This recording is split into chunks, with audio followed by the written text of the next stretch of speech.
અમદાવાદની અંદર જે પ્લેન ક્રેશની જે દુર્ઘટના બની એ દુર્ઘટનાને લઈને આપણે દ્રશ્ય બતાવવાનો પ્રયત્ન કરું. સિવિલ હોસ્પિટલ છે.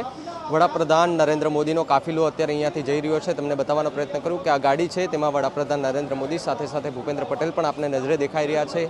આપ જોઈ શકો છો આગળ વડાપ્રધાન નરેન્દ્ર મોદી બેઠા છે, પાછળ ગુજરાત રાજ્યના સીએમ ભૂપેન્દ્ર પટેલ બેઠા છે. હોસ્પિટલમાં આવ્યા હતા, ત્યાં જે ઘાયલો હતા તેમની મુલાકાત લીધી હતી. મુલાકાત બાદ હવે પેલા ઘટના સ્થળની મુલાકાત લીધી છે, ત્યારબાદ હવે સિવિલ હોસ્પિટલ આવ્યા હતા. સિવિલ હોસ્પિટલથી સીધા જે દિલ્હી માટે રવાના થઈ ગયા છે, એરપોર્ટ માટે રવાના થઈ ગયા છે. એટલે તાત્કાલિક જે સ્થિતિ છે તેનો તાગ મેળવવાનો પૂરેપૂરો પ્રયત્ન કરવામાં આવી રહ્યો છે. પણ ગુરુવારે જે બપોરે અમદાવાદ એર ઇન્ડિયાનું જે પ્લેન ક્રેશ થયું હતું એ પ્લેન ક્રેશને લઈને દેશભરમાં અત્યારે ચકચાર મચી જવા પામી છે, કારણ કે આ ઘટના ખૂબ મોટી હતી અને આ ખૂબ મોટી ઘટનાએ સૌ કોઈની ચર્ચા જે છે તેને વધારી દીધી હતી. કારણ કે 242 લોકોનું આ પ્લેન હતું અને 242માંથી કેટલા લોકોના મોત થયા છે તેની પુષ્ટિ હજી કરવામાં નથી આવી. પરંતુ ક્યાંક એવી વાત પણ થઈ રહી છે કે આ જે દુર્ઘટના સર્જાઈ હતી આ દુર્ઘટનામાં ગુજરાતના પૂર્વ મુખ્યમંત્રી જે કહી શકાય કે વિજયભાઈ રૂપાણી છે તેમનું નિધન થયું છે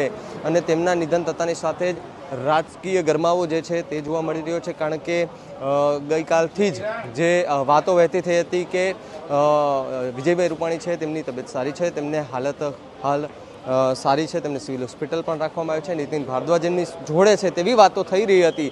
પરંતુ સાંજનો સુમાર થાય છે અને અચાનકના એવા સમાચાર મળે છે કે વિજયભાઈ રૂપાણી ગુજરાત રાજ્યના પૂર્વ સીએમ એ આપણી વચ્ચે નથી રહ્યા. આ સમાચાર સાંભળતાની સાથે જ રાજકોટ સહિત દેશભરમાં લોકો એમને શ્રદ્ધાંજલિ પાઠવવા માટે એકઠા થયા હતા.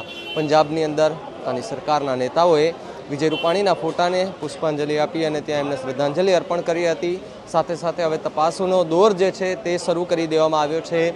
વડાપ્રધાન નરેન્દ્ર મોદી આજે આવે છે. આવતીકાલે જ્યારે ઘટના બની એ ઘટના બનતાની સાથે જ અમિત શાહ છે એ સીધા જ ગુજરાત આવી ગયા હતા, એરપોર્ટ આવ્યા હતા, સિવિલ હોસ્પિટલે ઘાયલોને પણ મળ્યા હતા. સાથે સાથે જે ઘટના હતી, જે બની હતી, જે ઘટના સ્થળ હતો એ ઘટનાની મુલાકાત પણ લીધી હતી. એટલે સ્વાભાવિકપણે કે વડાપ્રધાન નરેન્દ્ર મોદી અને અમિત શાહ ગુજરાત પહોંચી ગયા હોય એટલે સ્વાભાવિક રીતે તપાસનો દોર જે છે તે ફટાફટ થવા જઈ રહ્યો છે. અને બ્લેક બોક્સની જો વાત કરવામાં આવે તો તે પણ એવી જાણકારી એવી મળી છે કે ફ્લાઇટની અંદર રહેલું એ બ્લેક બોક્સ છે તે પણ મળી ગયું છે. અને હવે કદાચ આ બ્લેક બોક્સ મળ્યું છે તો તેની તપાસ થાય ને એની અંદરથી શું રેકોર્ડ થયું હતું, એ રેકોર્ડમાં શું સંભળાયું હતું ને છેલ્લી મુમેન્ટમાં શું સામે આવ્યું હતું એ જ ખબર પડશે. પરંતુ હવે જે તપાસ જે છે તે શરૂ થાય પછી ખબર પડે.